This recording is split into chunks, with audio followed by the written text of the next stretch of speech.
Bom, dando sequência então aqui à nossa matéria, vamos continuar falando aqui das obrigações tributárias e principalmente aqui com relação ao fato gerador e esse momento da ocorrência do fato gerador. A gente vai tratar agora aqui com vocês do que se chama de planejamento tributário.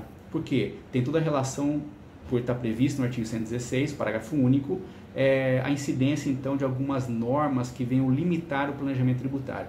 Na verdade, ele não vem limitar o planejamento tributário, ele vem simplesmente especificar as formas em que o contribuinte vai utilizar essa legislação para que ele possa ter, então, a utilização da norma de forma legítima. Ou seja, o que é o planejamento tributário? O que é realizar o planejamento tributário? É uma organização, tá, que muitas vezes pode ser societária, empresarial, próprio fiscal, contábil, administrativo, em que eu venha reduzir os efeitos ou minimizar os efeitos da carga tributária. A consequência, então, da carga tributária. Eu vou minimizar, vou diminuir os efeitos da carga tributária. Então, o planejamento tributário não necessariamente quer dizer não pagar o tributo.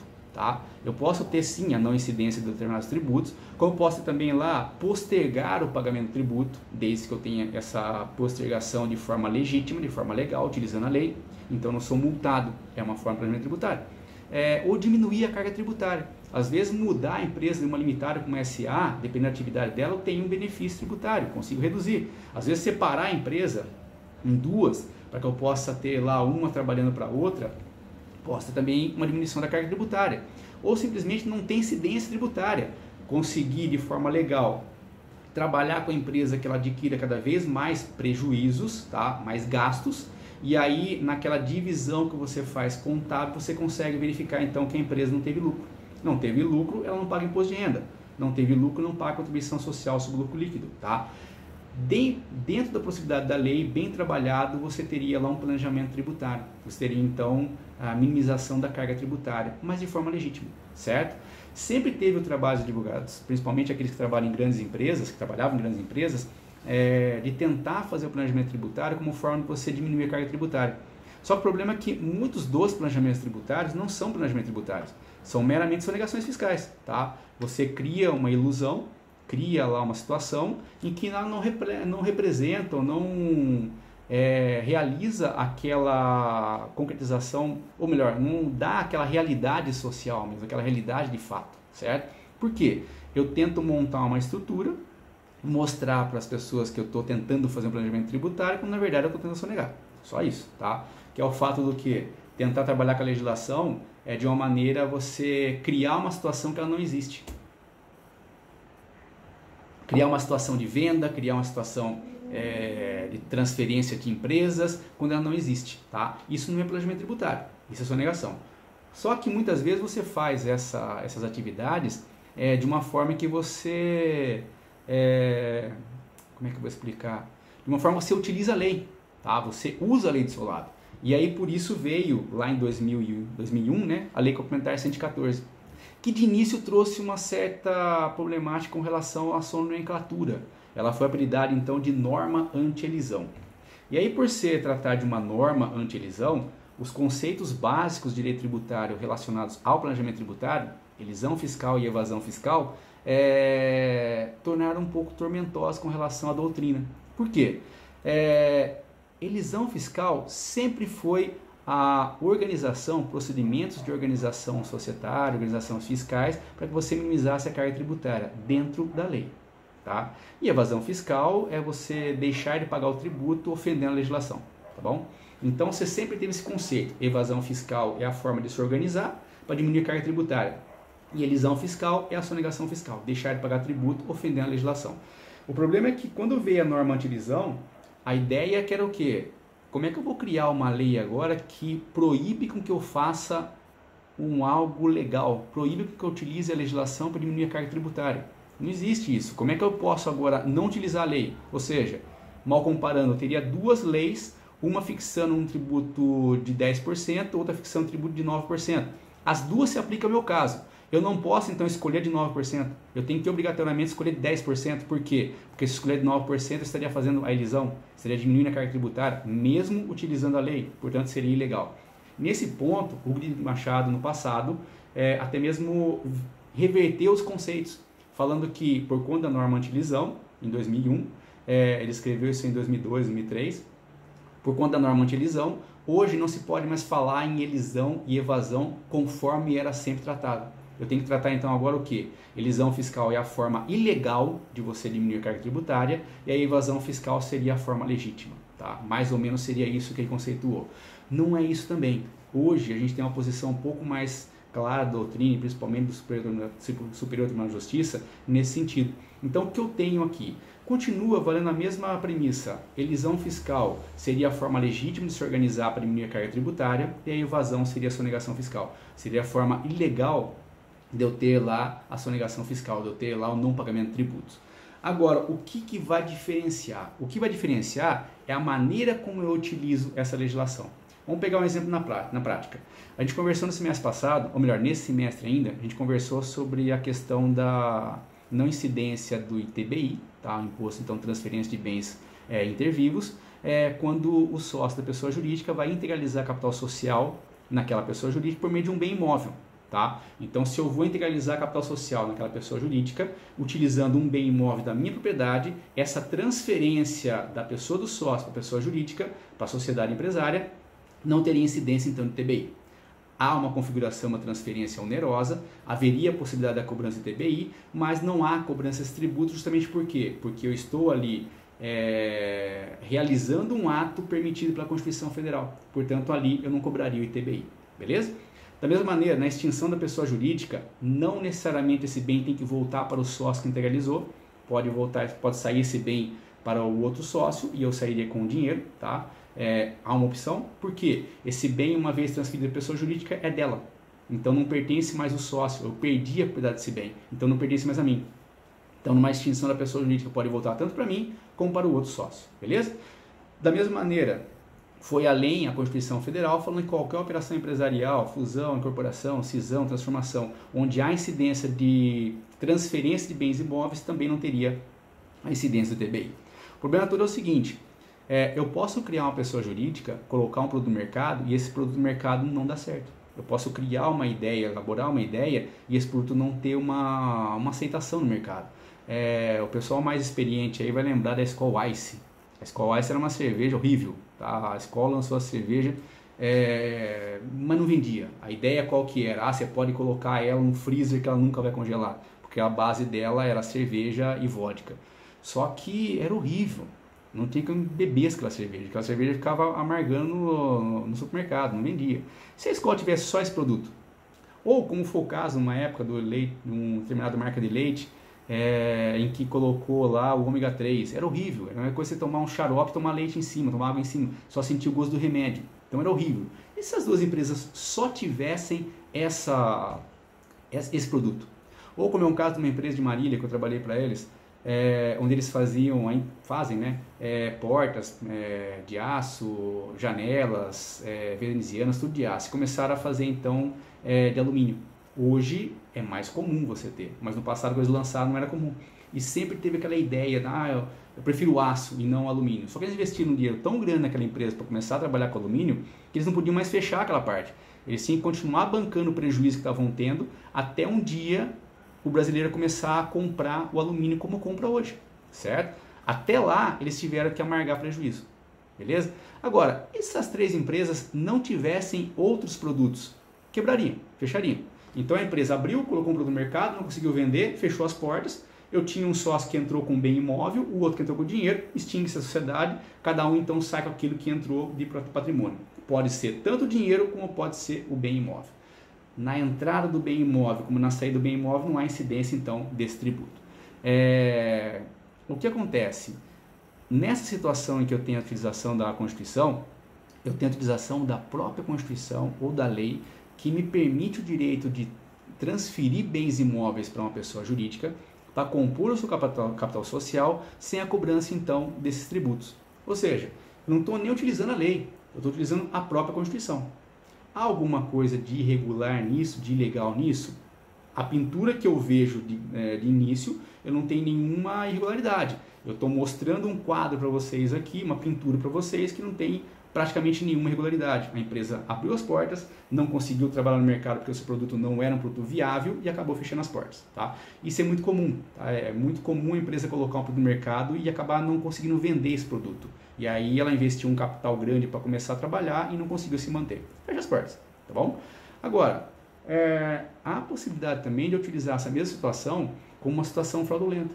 E aí é que vem o direito tributário, começou a tratar desse tema com relação ao quê? A interpretação econômica do direito tributário. Mas vamos por parte. Vamos imaginar uma situação no seguinte sentido. Vamos utilizar o direito civil e vamos pegar lá no direito civil mesmo um exemplo do que seria mais utilizado lá para demonstrar esse ato dissimulado. Tá? O que acontece? Se estudar direito civil, aquele artigo que vai falar para a gente, não me recordo qual artigo agora, que vai falar para a gente ali da reserva inconsciente. O que é isso? As partes fixam um negócio jurídico, mas reservam para elas a verdadeira intenção do negócio. Tá? Se esse negócio for reservado entre eles uma atuação que pode vir a prejudicar terceiros, eu protejo o terceiro. Tá? É nesse sentido. Vamos pegar um exemplo de manual, tá? Um exemplo que fica mais clássico para a gente aqui, tanto direito civil como direito trabalhista, tá bom? Os manuais trazem para a gente lá mais ou menos um exemplo dessa forma. Eu tenho um salão de cabeleireiro, e esse meu salão de cabeleireiro aqui eu tenho um empregado. O empregado então é demitido, e aí entra com uma ação trabalhista. E o valor que ele pleiteia lá supera os valores que eu poderia pagar para ele, superam lá 400, 500 mil reais, beleza? Ele tem esse direito então de conseguir essa verba, tá bom? Eu recuo, vou até o TRT e lá continua a discussão. Paralelamente, eu chamo um dos meus empregados, que eu tenho muita afinidade com ele, quero que ele seja sócio meu, e proponho para ele o seguinte: entre com ação contra o salão. E aí, na audiência preliminar, a gente faz um acordo. Você vai pleitear aqui 400 mil reais também, como pleiteou o outro. Eu vou propor um acordo para você. Eu pago, só que não tem dinheiro. Então, o que eu vou propor para você? Eu vou te dar o salão, vou te dar o imóvel. Pode ser? Pode, beleza. O que eu vou fazer? Eu fiz um acordo com ele antecipado. E aí a gente homologou esse acordo perante o juiz. E aí eu pergunto, nesse desenho que eu mostrei para vocês, nessa pintura que eu mostrei para vocês aqui, você consegue visualizar uma ilegalidade sem analisar o que tem por trás dessa operação? Não. Por quê? Eu tenho praticamente um empregado que entrou com uma ação trabalhista pleiteando os seus direitos, realmente ele tem direito a 400 mil reais de indenização. Eu tenho só esse imóvel, propus para ele então, para fechar o acordo, não tem mais ação, o imóvel. Ele aceitou. Beleza, o juiz verificou que está tudo em ordem, os valores estão batendo, vai lá e homologa então essa possibilidade do acordo. Está homologado em justiça. Eu já tenho lá a transferência do bem autorizado pelo juiz. Lá na frente então o TRT decide que o empregado tem direito a receber os 400 mil reais, ele volta então para fazer execução. Execução do quê? Do bem. Que bem? O bem que foi transferido para o outro. E aí? Aquele chegou primeiro. Os dois são trabalhistas. Eu não tenho preferência de um por outro. Tá? Os dois têm o mesmo privilégio. No caso das ações, não é porque eu entrei primeiro que eu tenho o privilégio de receber. É aquele que conseguiu executar primeiro. Portanto, ele conseguiu executar primeiro, ele teve lá o bem para passar para o seu nome. Essa pintura que eu mostrei para vocês não tem uma irregularidade. Mas o que vem por trás disso é o quê? O ato escondido das partes, que foi simplesmente a possibilidade de fraudar aquela incidência da relação trabalhista para prejudicar terceiro. Isso que é a reserva do inconsciente. Isso que é reservar para as partes a vontade real daquele negócio jurídico. Prejudicando as partes, eu tenho lá, prejudicando terceiros, eu tenho então a possibilidade de cancelar o negócio. Beleza? Agora, como que eu vou utilizar isso no direito tributário? Direito tributário, então, a partir do momento que o STJ começou a aplicar a interpretação econômica, que é algo muito discutido desde lá atrás, tá? Ricardo Lobo Torres sempre defendeu a ideia de que a interpretação econômica é viável no direito tributário, é necessário justamente porque você tenha justiça fiscal, tá? Já o Hugo de Brito Machado defendia que não, falava que não é aceitável a manifestação do judiciário fazendo uma interpretação econômica do direito tributário, porque daria margem para a administração pública criar tributos que não advissem de lei. Portanto, teria lá uma incidência prejudicial àquele contribuinte. Mas, na verdade, o que a gente tem em interpretação econômica é justamente algo a mais do que a gente sempre aprendeu na faculdade, o que seria interpretação. A gente sempre teve nas primeiras aulas da faculdade lá formas de interpretação do direito em si. Literal, sistemática, histórica, tudo são formas de interpretação, mas são formas que eu limito a maneira de interpretar. Por quê? As interpretações que eu tenho no direito em si, elas são sempre vinculadas à própria lei. O limite posto pela lei deve ser respeitado então na interpretação. Eu não posso estender, não posso sair disso. Então eu fico lá naquela interpretação clássica, que é o quê? Ler a lei, analisar o que está escrito e da legislação, das leis, das palavras, retirar o que se chama de norma. Tá? Eu fico então vinculado à própria lei. Beleza? Agora, quando eu tenho a possibilidade de analisar não só aquele quadro, sair da legislação e fazer uma análise paralela, eu saio daquela pintura e analiso ela por fora. Então, o que eu vou fazer na interpretação econômica? Eu vou buscar não só na lei, mas sim em toda uma estrutura normativa ou não para interpretar o direito. Como que eu vou fazer isso então? Bom, no primeiro caso, que a gente colocou para vocês aqui, no caso da montagem de uma empresa. Montei a empresa, não teve como a empresa manter, porque o produto dela era muito ruim. A cerveja era ruim, o leite era ruim, o produto, a janela era ruim, então não teve aceitação no mercado. Portanto, a empresa quebrou. Não tem nenhuma regularidade. Agora, e se eu falar para vocês que eu fui até uma imobiliária para vender um imóvel e lá me propuseram montar uma empresa? Lá me propuseram, então, abrir uma sociedade empresária em que eu entraria com um imóvel que eu quero vender e uma outra pessoa entraria com o dinheiro que seria para comprar. Exatamente o valor do imóvel. Um imóvel de R$1 milhão, outra pessoa entra com 1 milhão em dinheiro e eu tenho uma empresa então com um capital social de R$2 milhões, beleza? Em seguida, a gente faz o distrato e aí simplesmente extingue a pessoa jurídica. E a pessoa que entrou com o bem sai com o dinheiro e a pessoa que entrou com o dinheiro sai com o bem. Inverto então. Nesse caso, se a gente começar a analisar só a pintura, eu vou ver o quê?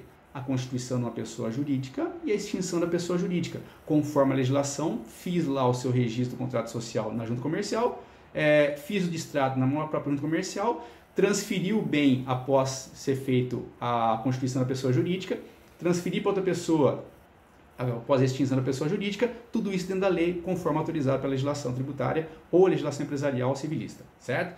Agora, quando eu começo a analisar fora dessa estrutura, fora dessa pintura, e começo a verificar além do que está sendo colocado pelas partes, eu consigo verificar o quê? Indícios de uma sonegação fiscal. Eu peço então o quê? Me traga aqui o seu balanço empresarial. Você tem uma empresa de R$2 milhões, você tem que ter um balanço. Me traga aqui o seu quadro de funcionários, a sua folha de pagamento. Você investiu R$2 milhões em uma empresa, você tem que ter pelo menos um empregado. Tá? Ou você mesmo vai fazer a segurança, a limpeza e vai industrializar os produtos. Tá? Me traga aqui o patrimônio que você tem de bens daquela pessoa jurídica. Capital social não se confunde com patrimônio. A empresa tem patrimônio. Tá? Me traga aqui os livros contábeis. Não tem nenhum livro contábil. Me traga aqui o seu faturamento. Me traga aqui uma conta bancária que você abriu para a empresa. A primeira coisa que você faz quando você monta uma empresa é ter uma conta bancária que você possa movimentar essa conta bancária. Não tem. Tá? Me traga aqui os livros de entrada de mercadoria. Tá? Se você trabalha com uma relação de armazém, geralmente as empresas têm essa relação de armazém. Me traga aqui o livro duplicata. Você não tem nada disso. Tá? E pior, cadê a sua inscrição no CNPJ? E essa é a principal prova. Por quê? A pessoa que constitui uma pessoa jurídica só para fazer a transação e burlar o fisco municipal no pagamento de TBI, geralmente não faz inscrição no cadastro do CNPJ. Por que não? Porque a ideia dele não é ter regularidade fiscal. A ideia dele é constituir a pessoa jurídica e fechar. Ah, professor, mas é requisito eu ter o CNPJ da pessoa jurídica. Não. O requisito é para você ter regularidade fiscal. O CNPJ você existe para regularidades fiscais, para tributos federais. Tá? Para você se constituir como pessoa jurídica, basta você ter o registro do seu contrato social, seu instrumento de constituição, na junta comercial. Ou, se for pessoa civil, no cartório competente. Portanto, ali, eu não tenho a necessidade de ter o cartão do CNPJ, ter inscrição do CNPJ. O cartão do CNPJ, a inscrição do CNPJ é para que eu tenha regularidade fiscal e tributos federais. Se a minha ideia não é simplesmente montar a empresa e extinguir, para que eu vou constituir, então, o CNPJ? Não haveria, então, essa necessidade, certo? Então, ali eu tenho o quê? Analisando de forma além da pintura que foi mostrada para mim, eu consigo ver indícios de que ali houve uma fraude. É nesse ponto, então, que entra a norma anti-elisão. A norma anti-elisão, então, que acrescentou o parágrafo único no artigo 116, deixa claro para a gente o quê? A autoridade administrativa poderá desconsiderar, tá? Desconsiderar, não desconstituir, só constitui ato jurídico o juiz, tá? Desconsiderar o ato ou negócio praticado, no ato jurídico praticado, com a finalidade de simular, tá? Veja bem, não é simular, porque ato simulado é ato nulo. Aqui é ato dissimulado. Por que ato dissimulado? Porque a constituição da pessoa jurídica é ato legítimo, é legal. Eu não vou cancelar a pessoa jurídica lá no junto comercial. A transferência do bem é ato legítimo, é legal. A extinção da pessoa jurídica é ato legítimo, ato legal. É ato que está previsto em lei. Então eu não vou desconsiderar, não vou desconstituir esses atos. Por isso que então a legislação colocou aqui ato dissimulado. Porque o ato dissimulado eu posso ter um ato anulável. Portanto, eu mantenho aquilo que é legítimo, aquilo que é legal, e aí eu desconsidero aquele ato fraudulento e passo a transferir, então, a necessidade de uma tributação. Aplico, então, a tributação. E onde é que entra essa interpretação econômica? Eu vou fazer a interpretação econômica para saber qual é a vontade, qual é a intenção econômica das partes. E a intenção econômica das partes, na situação narrada para vocês aqui, é justamente o quê? A possibilidade que eu teria de fraudar o fisco municipal no pagamento do ITBI. Então eu desconsidero esse ato de constituição da pessoa jurídica, considero ele como um ato de transferência de bens intervivos, bens imóveis entre pessoas vivas, intervivos, e cobro o tributo incidente sobre ele, que é o ITBI. Beleza? Então nesse ponto é que eu vejo lá essa norma antilisão. É nesse ponto que entrou então no sistema tributário a norma antilisão. E aí a gente tem lá na conceituação do que seria lá o direito tributário, no planejamento tributário, elisão fiscal e evasão fiscal, continuaria sendo da mesma forma. Evasão, a forma de se planejar, de se organizar, para minimizar para a carga tributária de forma legítima, tá? E evasão fiscal, a forma de sonegação, tá? Continua sendo proibido. E por que então existir a norma anti-elisão? É justamente quando eu tiver lá o abuso de forma, o abuso de poder, o abuso de direito, que é quando o contribuinte utiliza a lei, mas abusando das formas, abusando do direito. E aí por que veio uma nova nomenclatura, que seria lá elusão fiscal, como boa parte da doutrina trabalha, ou elisão ineficaz, como trabalha os tribunais e uma doutrina mais clássica, tá? Que seria o quê? Eu fiz o planejamento tributário, fiz a elisão fiscal, utilizei a lei, só que eu utilizei de forma abusiva. Portanto, o meu planejamento tributário não deu certo. Por isso, então, elisão ineficaz. Uma elisão feita de acordo com a lei, só que não deu os efeitos legais. Por quê? Porque eu utilizei a lei, mas de uma forma dissimulada. Eu criei uma estrutura que mostrasse uma pintura, quando na realidade eu queria que escondesse algo que era a realidade que eu queria deixar obscura. Que era justamente o quê? Transferir bens entre pessoas sem o pagamento de ITBI. Beleza? Então aqui, a conceituação que eu teria lá do direito tributário, norma anti-elisão, não é para aquele planejamento tributário bem sucedido, não é planejamento tributário realizado de forma legítima, é para o abuso de formas, para o abuso de direito. E aí o Superior Tribunal de Justiça trabalha com a ideia do quê? De eu ter a possibilidade de que, existindo um abuso de direito, existindo um abuso de formas, o excesso de poder do contribuinte em utilizar a legislação, eu aplico então esse parágrafo único, dando autonomia à administração pública para desconsiderar o que foi feito pelo contribuinte e tributar de acordo com a sua intenção, com a sua finalidade para aquele ato de forma econômica. Tá? Então, no caso, era para burlar o ITBI, vou cobrar então o ITBI. Tranquilo até aqui, galera?